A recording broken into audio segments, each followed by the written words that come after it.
సికింద్రాబాద్లోని doctor Narayana college of hotel management లో 100% job guarantee 966365 గౌరవనీయులు పవన్ కళ్యాణ్ గారిని మాట్లాడవలసిన కోరుతున్నాను.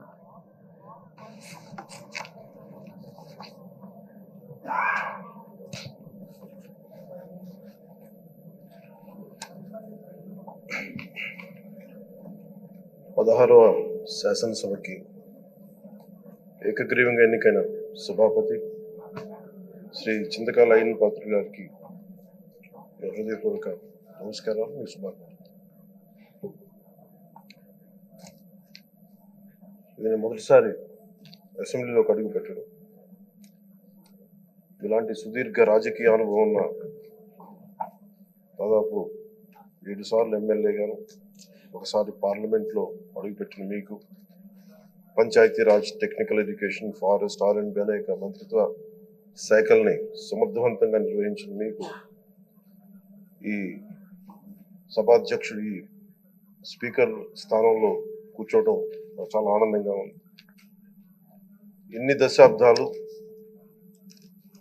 ప్రజలు రాజకీయ జీవనంలో ప్రజలు మీ వాడి వేడి చూశారు. మీకు కోపం వస్తే ఋషికొండను చెక్కినట్టు ప్రత్యర్థులకి పదునైన ఉత్తరాంధ్ర యాసలో గుండు కొట్టేస్తారు. ఒకటే బాధేస్తా ఉంది సార్, ఇకపైన మీకు తిట్టే అవకాశం లేకపోవడం. కానీ ఇక మీద సభలో ఎవరు తిడుతున్నా దాన్ని ఆఫ్ చేసే బాధ్యత మీ చేతిలోనే ఉంది. మీరే మైక్ ఆఫ్ చేయాలి.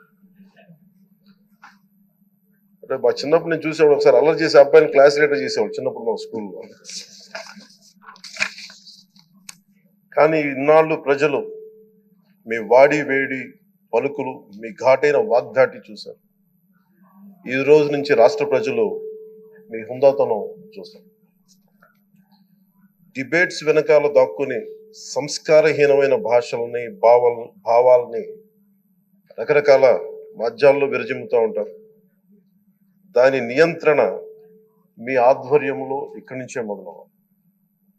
ఇందాక సభా నాయకులు, గౌరవ ముఖ్యమంత్రి శ్రీ చంద్రబాబు నాయుడు గారు చెప్తారు, ఆడబిడ్డలు ఏ విధంగా నలిగిపోయారు ఈ రాష్ట్రంలో గత 5 సంవత్సరాల్లో. చిన్న లేదు, పెద్ద లేదు, ఎవరని లేదు. ఎవరన్నా సరే ఒక మాట మాట్లాడితే వాళ్ళు వ్యక్తిగతంగా దూషణ, సోషల్ మీడియాలో వాళ్ళని క్యారెక్టర్ అసాసినేట్ చేయటం, వాళ్ళు పెద్ద నాయకులు కావచ్చు, కార్యకర్తలు కావచ్చు, లేదా వాళ్ళకి ఎదురు తిరిగి ఒక ఒపీనియన్ చెప్పి ఎవరైనా సగటు మనిషి కూడా కావచ్చు, అది ఇక్కడతో ఈ రోజు నుంచి ఆగిపోవాలి అధ్యక్ష. అది మీ ఆధ్వర్యంలోనే మొదలవ్వాలి. గత ప్రభుత్వం తాలూకు సభ జరిగిన విధానం చూస్తే ఈ వ్యక్తిగత దూషణ ఇవన్నీ చాలా ఇబ్బంది పెట్టే ప్రజలు.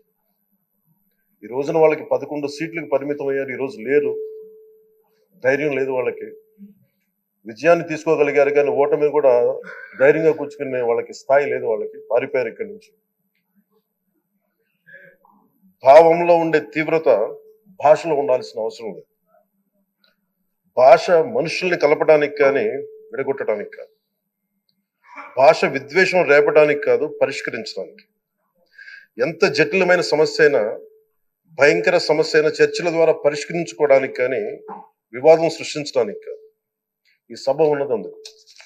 కానీ మనం చూసింది వాళ్ళ దగ్గర నుంచి బూతులతోటి, వ్యక్తిగత దోషులతోటి రాష్ట్ర పురోభివృద్ధిని ఆపేశారు.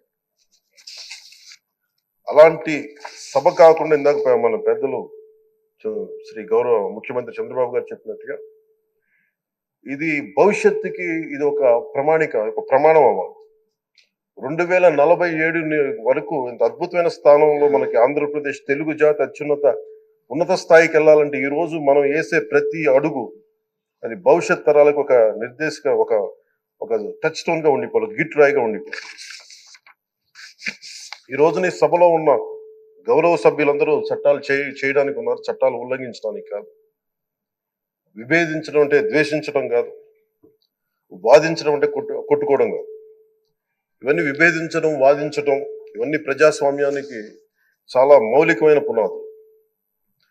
ఆంధ్రప్రదేశ్ ఆవిర్భావం జరిగి అసలు భాషా ప్రయుక్త రాష్ట్రాల ఆవిర్భావమే మన ఆంధ్ర రాజ్యంతో మొదలైంది. అమరజీవి పొట్టి శ్రీరాములు గారి బలిదానం మీద మన రాష్ట్రం పుట్టింది. 56 రోజులు తిండి తిప్పలు తినకుండా నరకం అనుభవిస్తూ ఆయన బలైపోయారు. ఆయన మరణానికి చేరువవుతూ ఆమరణ నిరాహార దీక్ష చేసిన ప్రతి రోజు మనకి దాదాపు ఈ సుదీర్ఘమైన 6 దశాబ్దాల కాలం, 1.5 సంవత్సర కాలం, అంటే ఆయన ప్రతిరోజు చావుకి చేరువవుతూ భోజనం లేకుండా ఆయన గడిపిన ప్రతిరోజు మనకి 1.5 సంవత్సర కాలం. అలాంటి నేపథ్యంలో అలాంటి మహోన్నతుడు శ్రీ పొట్టి శ్రీరాములు గారి త్యాగాన్ని కనుక మనం ఈ సభలో ప్రజా సంక్షేమం కోసం మాత్రమే చర్చలు జరగాలి, వాదోపవాదాలు హద్దులు దాటకుండా ఉండాలి, వ్యక్తిగత దూషణకి తావివ్వకుండా ఉండాలి.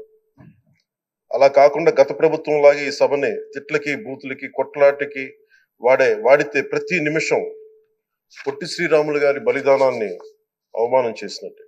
సుమన్ టీవీలో మీ పర్సనల్ అండ్ బిజినెస్ ప్రమోషన్స్ కోసం కింది నెంబర్కి కాంటాక్ట్ చేయండి.